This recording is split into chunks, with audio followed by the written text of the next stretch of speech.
Welcome to my daily reading exercise, and where we read the book The Complete Guide to Fossils and Fossils Collection by Triple H Publication. Do not forget to buy this book. This is a great book to nurture your interest into the fossils and world of evolution and how life has found its way. So the chapter for today is Early Trees, Progymnosperms, Ginkgos. The first woody trees appeared around Middle Devonian times, around 375 million years ago. These trees were progymnosperms such as Archaeopteryx, not Archaeopteryx, the one that forms a bridge between the dinosaurs and birds. They shared many features with gymnosperms such as leaves, trunks and cones, but they shed their spores into the air like ferns. In contrast, gymnosperms such as Ginkgos retain their large female spores on the plant, and these become seeds when fertilized. Archaeopteryx, that is Archaeopteryx. Archaeopteryx from the late Devonian period has been called the world's first tree and formed the Earth's early forest, becoming the dominant land plant worldwide.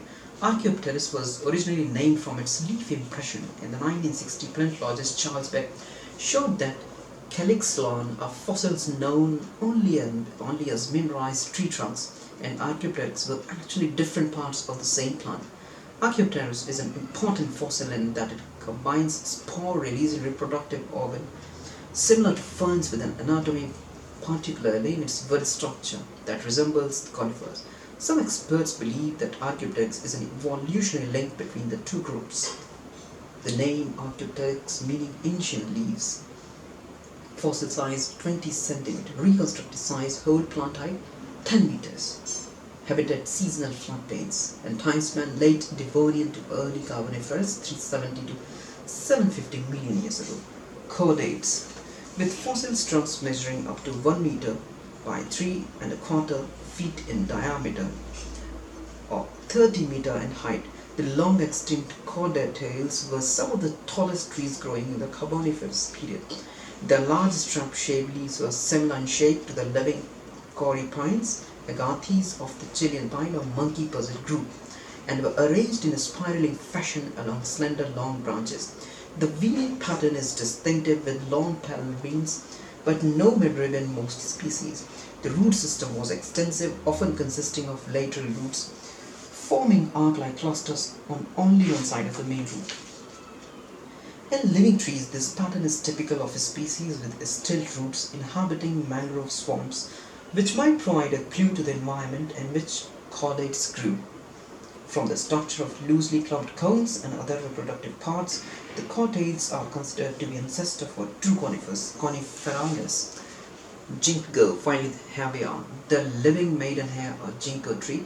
Ginkgo biloba is a popular ornament plant grown today and is often seen in city parks and venues in temperate regions. The fact that ginkgo is a common sight belies its unique status as one of the plant's world-challenging living fossils. Fossilized preserved remains virtually identical to the living species are known from the early Jurassic period, about 180 million years ago. As a group, the ginkgophytes had their heyday between the Triassic and Cretaceous period, a span of about 165 million years, the age of dinosaurs, when they extended their range throughout Laurasia. The Mesozoic northern supercontinent that included Europe, North America and most of Asia diversified into at least 16 genera. The end of the Cretaceous period saw all but one of the geographical range during most of the Cenozoic era, reaching as far as Scotland by the world apart from a small area of China. It was from this relic population that Chinese people first took seeds for cultivation in the 11th century. Ginkgos became a traditional feature of temple gardens and spread along with Buddhism to Japan and Korea. From there, it was taken through the world by European traders. It is somewhat ironic that this ancient Mesozoic survivors is one of today's most urban tolerant trees, growing in conditions that are too harsh for many other species to survive. Lone survivor.